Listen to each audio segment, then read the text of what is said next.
নওগাঁয়ে এক স্কুল শিক্ষকের বিরুদ্ধে ছাত্রীকে অপহরণ করে তৃতীয় বিয়ে করার অভিযোগ উঠেছে। প্রধান শিক্ষকের এমন কর্মকাণ্ডে হতবাক এলাকাবাসী।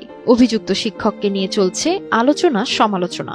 এমন শিক্ষককে দ্রুত অপসারণ করে দৃষ্টান্তমূলক শাস্তির দাবি জানিয়েছেন এলাকাবাসী। এই আকরাম মাস্টার এই বহু অকর্ম করেই বেড়ায়, মানুষের জমি দখল, মানুষের থেকে ঘুষ নেওয়া, একজন জমি দখল করে টাকা নেওয়া, আর এই মেয়ে তো গুন্ডায় আর থাকেই।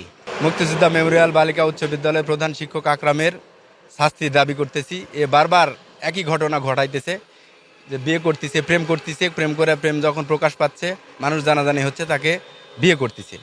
এই বিষয়টা নিয়ে আমরা চাচ্ছি সে এখানে শিক্ষকতা যেন না করতে পারে, এখানে আমরা তার শাস্তি দাবি করতেছি।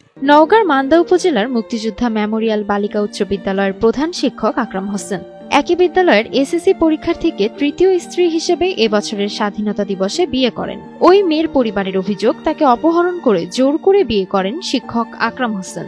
এই ঘটনায় মামলা হলে গ্রেফতারের পর জেল থেকে বের হয়ে আবারও তাকে অপহরণ করেন প্রধান শিক্ষক আকরাম হোসেন। আমার মেয়েকে জোর করে এভাবে নিয়ে যায়, অপহরণ করে জোর করে তুলে নিয়ে যায়, বিয়ে করে এখন বলতেছে যে বিয়ে করিনি। তখন আমার মেয়ে বাড়ি থেকে বার করে দিচ্ছে, আমি নিয়ে তখন থানাতে চলে গেলাম। আমি নিজে যে থানাতে যা ধর্ষণ মামলা দিলাম তার বিরুদ্ধে। ধর্ষণ মামলা দেওয়ার পরে সে ধর্ষণ মামলার আসামি হয়ে গ্রেপ্তার হয়ে গেল। সে জেল খাটে, জেলত যা 20 তারিখে জামিন নিয়ে বাড়াইছে। 20 তারিখে জামিন নিয়ে বাড়ায় আমার মেয়েকে আবারও উঠা নিয়ে চলে গেছে। এই শয়তান আবারও আমার মেয়েকে উঠা নিয়ে চলে গেছে। আমি কি করবো এখন? আমি একটা মেয়ের বাপ হিসেবে আমার জায়গায় আপনারা আসেন, আমি একটা মেয়ের বাপ, আমি কি করতে পারি? আমি কি করবো? তার উপরে কি অ্যাকশন নেবো? আমি কি তার সাথে মারামারি করতে পারি? তার দল বদ অনেক কিছু আছে, সে মারামারি টাকা পয়সা আছে, আমার তো কিছুই নাই। এর আগে ওই শিক্ষক এক স্কুল শিক্ষিকাকে বিয়ে করেন, পরে একই স্কুলের আরেক শিক্ষার্থীকে দ্বিতীয় বিয়ে করেন। প্রধান শিক্ষকের এমন কর্মকাণ্ডে এলাকা জুড়ে চলছে আলোচনা সমালোচনা।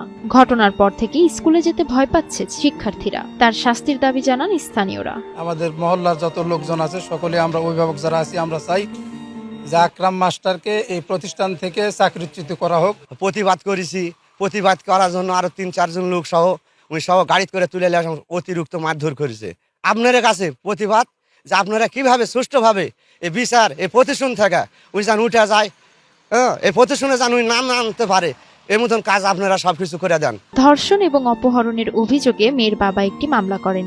সে মামলায় আকরাম হোসেনকে গ্রেফতার করে আদালতে প্রেরণ করা হয়। গেল 20 মে তারিখে ওই মামলায় জামিন পেয়ে মেয়েটিকে আবারও অপহরণ করা হয়।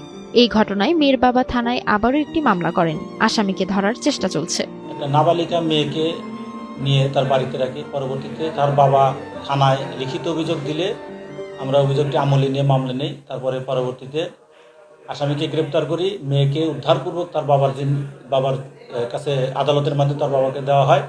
পরবর্তীতে এই আকরাম হোসেন জামিনে আসার দিনই তার বাড়ি থেকে তার বাদীর মেয়েকে জোরপূর্বক নিয়ে যায়। এই অভিযোগ প্রাপ্ত হয়ে আমরা আরেকটি অপহরণ মামলা নিয়েছি। এবার আসামি গ্রেপ্তারের চেষ্টা অব্যাহত আছে, ভিকটিমকে উদ্ধারের চেষ্টা অব্যাহত আছে। মানুষ গড়ার কারিগর একজন শিক্ষকের এমন কর্মকাণ্ড এলাকায় নষ্ট করছে শিক্ষার পরিবেশ। তাই দ্রুত তাকে অপসারণ করে শাস্তির আওতায় আনার দাবি সচেতন মহলের।